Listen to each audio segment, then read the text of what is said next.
qog'ozda qisqartib yozibdi. Yana Kucha Saqsaq madrasasida o'qigan mashhur kishilar. Yana Kucha tarixdan buyon Tangri tog'larining janubi bilan shimoli, sharq bilan g'arbining dal o'rtasida joylashgan bir markaziy rayon bo'lib kelgan. Ham tarixdagi buyuk karvon yo'li deb atalgan İpek yoluning shimoliy liniyasidagi muhim o'tam bo'lgan. Shunga bu yerda mol tarixiy materiallar, mol tarix, madaniyat, til, san'at jihatlardan qimmatli bir manba bor. Ammo bu manbalar haligacha to'liq tadqiq qilinmadi. Garchi ko'sanshunoslik tadqiqot markazi bo'lsa-mu, bularning tadqiqot asosiy yo'nalishi Kucha rayonining qadimgi zamon qismini Budda diniga munosabatli bo'lgan Mingvoy g'arlaridagi shu manbalarni asos qilib tadqiq qildi. Yana islom diniga o'tgandan keyingi qismi asosan tadqiq qilinmadi hozirgacha. Ham shunday o'xshab bu rayonda Kuchaga munosabatli tarixiy masalalarda nurg'un chigish masalalar bor, hal bo'lmagan masalalar bor. Bu hal bo'lmagan chigish masalalarini misol sifatida yana mening maqolamga munosabatli qismi yana Kucha Qarxonlar xonligi bilan Idixut xonligi davrida qaysi xonlik qaragan, qaysi xonlikning territoriyasida bo'lgan degan masala. Bu hozirgacha hal bo'lmagan masala. Toshlar tarafidan izchil talash tortishyapti.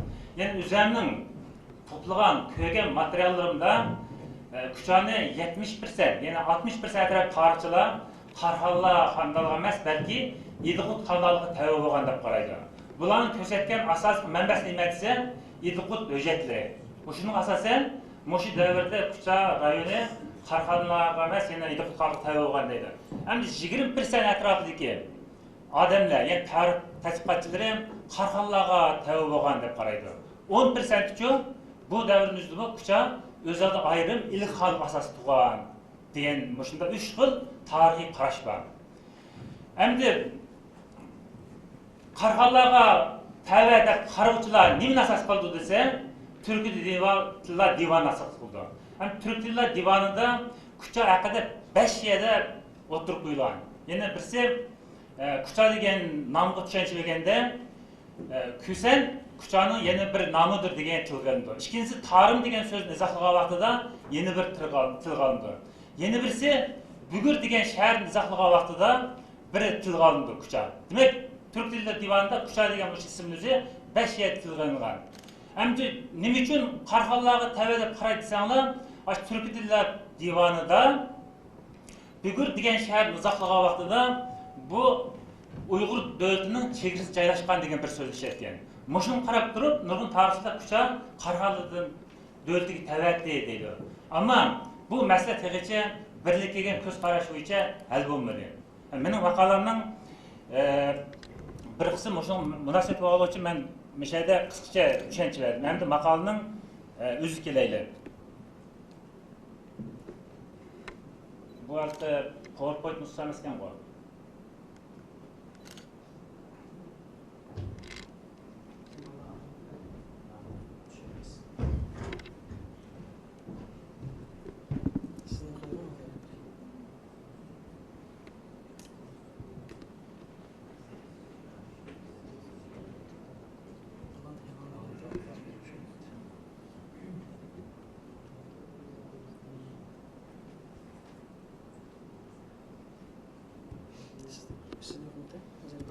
Ya ben bu slayga amanat qilgan bo'laman.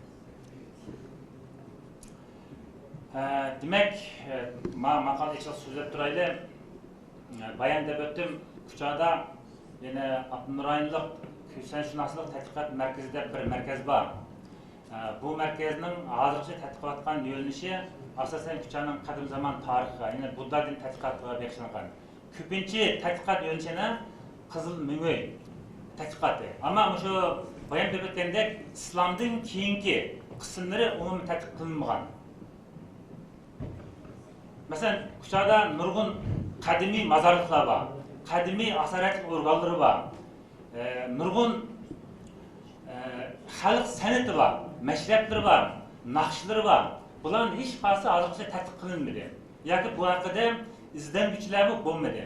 Shu o'zimning kelib chiqishi mush kuchadın boğalığı için mush sahada izin bakaydıp bir kısım izinçilerini kuvvetimen kelgüsüde belki yeni neticeler mi çıkışı mümkün. Bu aşı izleyişimlerinin bir kısmı. Bu Kucha nahiyəsinin coğrafiyalik ornu, yine bayandırып өткендек Таңыр тağlarının şimali, cənubi, şərq, qərbinin dəl oturuş yerləşkən. Bugün gündümü Ürümçi bilen Kaşgar'ın dəl oturuşu da. Yine Ürümçi'den Kucha'ya 751 kilometre, Kucha'dan Kaşgar'a 723 kilometre. Mavi Kucha'nın coğrafiyalik hareketine şimaldan cenubga suzulgan. Şimalda G'ulji bilan tutuşuda, janubda Teknikan qumluq orqali Lopnur, yine Lopnayis tutuşuda Xotandan.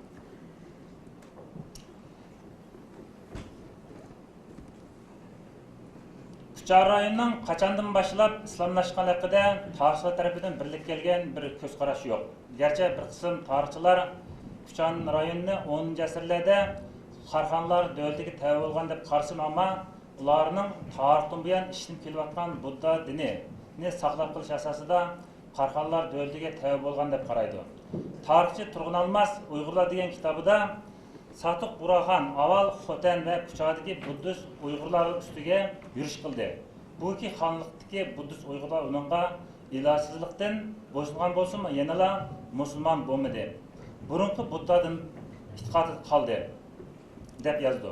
Emniyetimi Kuchadagi buddist Uyg'urlar Qarxanlar dövletining islom dinini sharqqa kengaytirishidagi bir to'salg'i bo'lib, Kucha rayoni islom dinini asos qilgan, Qarxanlar dövleti bilan Budda dinini asos qilgan Idg'ut Uyg'ur dövletining orasidagi tabiiy bir faslga aylangan edi. Ayni vaqtda islom dini tadrijiy holda Qashqar, Xotan, Charchan va Aqsuni egallagandan keyin uzungacha Aqsu bilan Kucha oralig'ida to'xtab qilib, sharqqa tarqalishib Budda dini madaniyatining to'sqinligiga uchragan edi. Bu ahvol toki Qarxanlar dövleti munqariz bo'lib, Xitoylar Qarxanlar dövletining butun coğrafiyasiga hukmronlik qiluvchi bo'lgan vaqtgacha davomlashdi. Gerçi Qarxanlar dövletining oxirgi mezgillarida Kuchadagi musulmon bo'lgan bir qism Uyg'urlar Xizirbek ismli bir batıning yetakchiligida buddist Uyg'urlarga qarshi qo'zg'olon ko'targan bo'lsa-mu, ammo ichidan ziddiyat qaynamib ketib qolgan Qarxanlar dövleti ularga yetarli darajada yordamda bo'lolmag'achqa, Kucha rayonining butunlay islomlashishi yanada amalga oshmadi.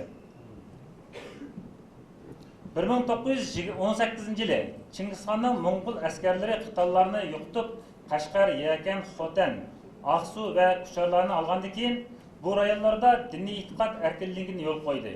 Yine bir taraftan bu mezgilde Budda dinining madaniyat markazi hisoblangan Kuchada Budda dinini aslidagi gullangan davridan barabara xaroblashish davriga qadam qo'ygan edi. Shinjongda o'tgan Islom xonlari degan kitobda Shayx Nizomiddin Dehlevi ismli Hindistonlik bir odamning milodi 1267-yillari atrofida Kucha kelib islom dinini tarqatganligini tilga olgan bo'lib, bu odam Kucha ishqila yesiga xonqa soldirib devlet işleri bilen şug'ullangan. Bu aynı davrdagi Mo'ng'ul hukmronlarining himayasiga erishgan bo'lsin, ammo islom dini Kucha rayoni yanada Budda dinining ustidan talto'kis g'olib kelmagan. Kucha rayonining butunlay islomlash yanada to'liq Tumirxon islom dinini qabul qilgandan keyin amalga oshgan. Mayada yana bir odamning ismi chiqdi. Bu yana Shayx Nizomiddin Dehlevi. Yana Shayx Nizomiddin Dehlevining hozir shu Shayx Dehlevi nomida atalgan cho'ng bir qabriston bor. Kuchani Ishqila degan yezda. Bu Ishqila degan yezining nomining kelib chiqishidimi mush odamning ismiga bog'laydi. Yana bu odam shu 1267-yili Hindistondan kelib sufizmni tarqatganligi uchun bu odamning tug'an, asli agashgan odamlar yashagan yerni oshiqlar deb atagan. Bu keyingi davrga kelgan vaqtida oshiqlar degan so'z fonetik o'zgarish yasab, bu ishqila deb atalgan. Hozir shu ishqila yesi Kucha Konishaning 5 kilometr shimolda bo'lib, ashada nihoyat cho'ng bir qabriston bor, mushadamning nomi bilan atalgan. To'liq Tumirxon 1354-yili Mavlana Arshidinning tashabbusi bilan islom diniga kirgandan keyin o'zi hukmronlik qilayotgan butun territoriyadagi xalqlarni, jumladan 160 ming Mo'ng'ulni majburiy islom diniga kirgizgan. Mavlana Arshidin To'liq Temurxonning himayasi bilan quchoq kelib, ko'plab xonaqolar, masjid silib, islom dinini targ'ib qilish bilan birga madrasalarni ochib, islom dini ma'rifini yo'l qo'ygan. Shundan keyin Kucha rayonida bas-bas bilan madrasalar ochilish boshlagan. Bu yerdan xonqa degan bir so'zni izohlash to'g'ri keldi. Kuchada masjid asosan xonqa deb ataldi. Nimishqa degan vaqtida Appag'o'ja Kucha kelgan vaqtida bu Appag'o'janing murtlari tushgan masjidlarning hammasini sufistik ideya bo'yicha xonqaga o'zgartirgan. Shuning uchun bugungi kunda shu ism bo'yicha xonqa degan nom bilan ataladi. Amniyatda Kuchada undan ilgarigi davrlarda masjidlar hammasi jami degan so'zlar atalgan bo'lmasa. Masjid yoki jami deb. Ammo shu Appag'o'janing kelganligidan keyin, endi kelib Kuchada to'xtab o'tgan mezgillardan keyin xonqa degan nom bilan atalib, endi o'zining sufis ideyalarini shu yerda markazlashtirib ketgan. Yana To'liq Temurxon yana islom dinini Kucha rayonida tarqitishga kuch qilgan odamning rasmi Mavo yana G'o'jalmilikdagi qabrisi. Buni hammamiz bilamiz.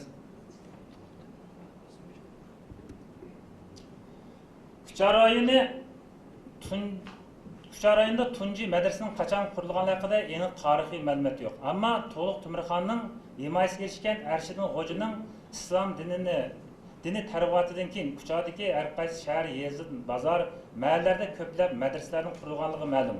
Saqsaq madrasasi, Ko'p madrasasi, Saqiya madrasasi va Mavlana madrasasi shu davrdan keyin Kuchada qurilgan madrasalar ichidagi bir qadar nomi bor madrasalar bo'lib, bir qism talant egalarining yetib chiqishida turtkilik rol o'ynagan.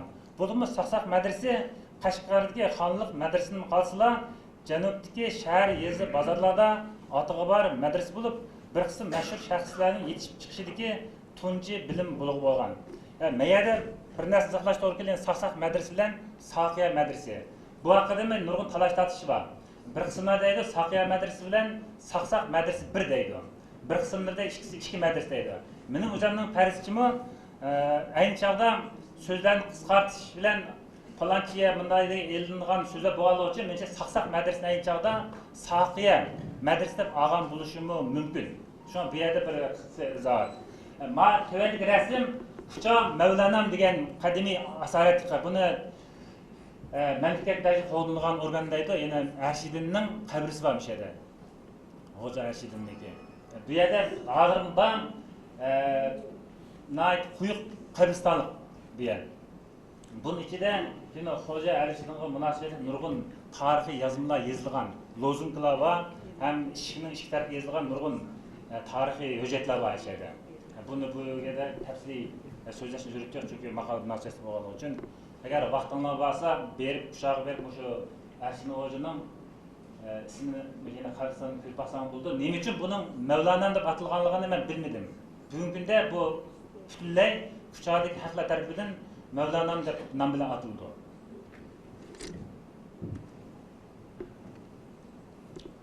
Saqsaq madrasasi Kucha Konshardagi Saqsaq mahallasiga joylashganligi uchun tarixda Saqsaq madrasasi degan nom bilan mashhur bo'lgan. Saqsaq madrasasi taxminan milodiya 1658-yillar atrofida qurilgan bo'lib, shu zamonlarda Buxorolik diniy o'limi Ayniddin bin Jaloliddinning mudarrislik qilganligi ma'lum. Saqsaq madrasasida yolg'iz Kuchadagi taliblar o'qigan bo'lmasin, yana Bay, Shoya, To'qsu, Oqsu, Bugur, Ko'rla, G'uljilardimi taliblar kelib o'qigan. Saqsaq madrasasi milodiya 1726-yillari Kuchalik mashhur ko'z doktori Muhammad bin Nishir Vajib tarafidan bir qatim yangilangan. Milodiya 1794-yili Marfatbarazat Qutlug'ojim tarafidan qayta silingan. 1881-yili Kuchaning Chin sulolasi davridagi inonchi begi Mirza Ahmad beg madrasaning qurilishini qayta kengaytirib qurib, darsxonalarning sonini ko'paytgan va atrofiga daraxt tikib, ko'kart ishlarini olib borgan. Saqsaq madrasasi har qaysi davrlarda İbrahim Quzat, Nasir Hacim, Sodiq Hacimdek mərtəbəli savdogar və ilim suyar dini ölmələrinin yardımında ta ki 1950 yılgacha o'zining şanlıq musabaqasini davomlashtirib kelgan. 1956 yılı Saqsaq madrasasining oxirgi mudarrisi dağınıq ölümə Musayip Damolajim aləmdən ötkəndiki mədrəsə bütünlüy taqalğan. Keyin Saqsaq mədrəsə Kucha bozorluq hökumətinin qaramığa ötküzüb elinib, yağaççı karxanası, mehmonxona, savdo do'konlari qilib o'zgartirib etilgan. Shuning bilan madrasaning ichkarigi tashqari qo'yilib, 2 qavatli 46 hujurliq binosi butunlay umumiy mulkka aylanib, tarix sahnasidan g'oyib bo'lgan. Uning faqat ayni yillar Saqsaq o'stan bo'yga o'sin qo'shib turgan daraxtlarla yaldan bo'lib qolgan.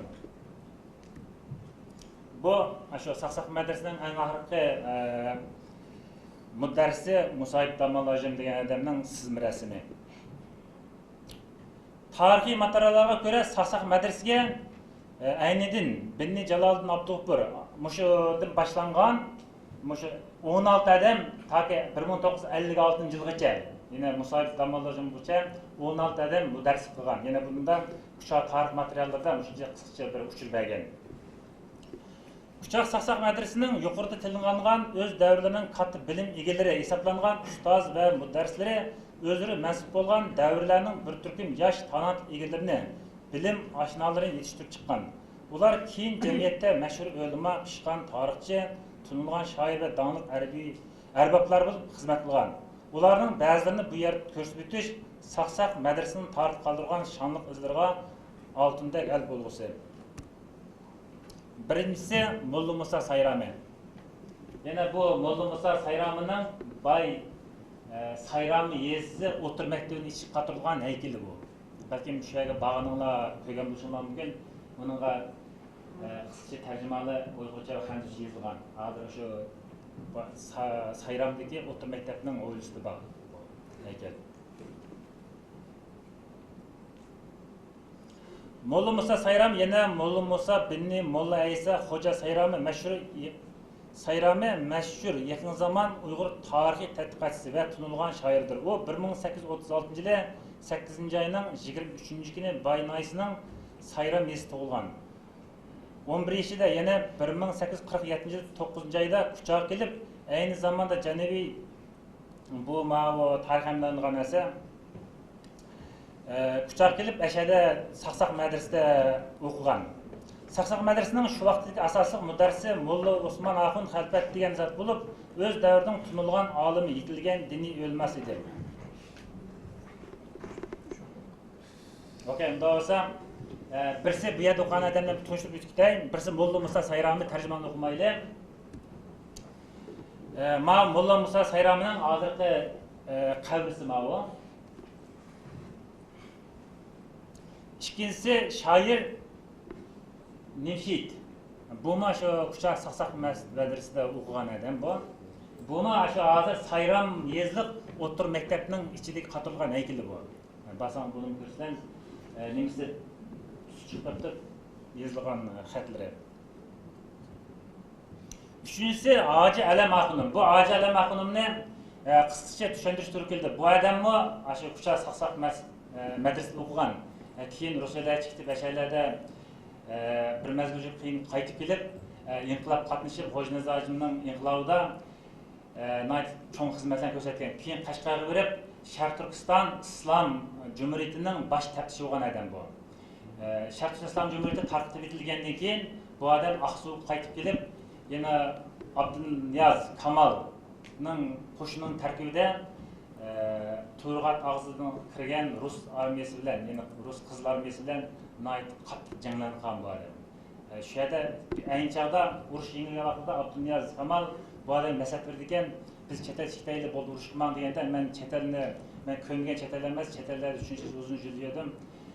O'lsam shu o'ligim o'zim tupurib qolsin, men oxirigacha urush qilmay deb shu Rus armiyalari bilan qizil armiyalar urushib, shu Aqsu bilan Qashqar narig'idagi keng ketgan sayliqda ashada o'lgan. Ya'ni shahid bo'lib ketgan. Bu odammi 3-shu Saqsaq madrasasida o'qigan odam. 4-inchisi Hasan Damolajim. Bu Hasan Damolajim Kuchada nomi bor shaxslardan birisi. Kuchada inchada Milliy shifoxonaning boshlig'i bo'lgan Kuchada Hasan Damolajim hammadan biladi. Bu odammi tarjimonlarda vaqtdan tafsir o'qimadik. 5-inchisi Jamoliddin Mavli bin Damolajim. Bumi Kuchada yana 1817 yilda tug'ilgan donliq zotlarning birisi. Ham tibbiy jihatda ham diniy jihatda yigilgan olim. Kucha Saqsaq madrasasida o'qigan, ham keyin jamiyatda nom chiqqan shaxslar nihoyat ko'p. Bularning hammasini bu yerda tunishtirib o'tkazib bo'lmaydi, vaqt munosib deb bo'lmaydi. Men bu yerda faqat bashini qisqa tarjimonini yozib o'tgan edim. Uningmi vaqt chiqmadi. Shuni faqat ismini atab o'tdim. Mana shu odamning rasmi. Paylangan materiallar manbalari hammalar ko'ngil qo'yib anglag'anlarga ko'p rahmat.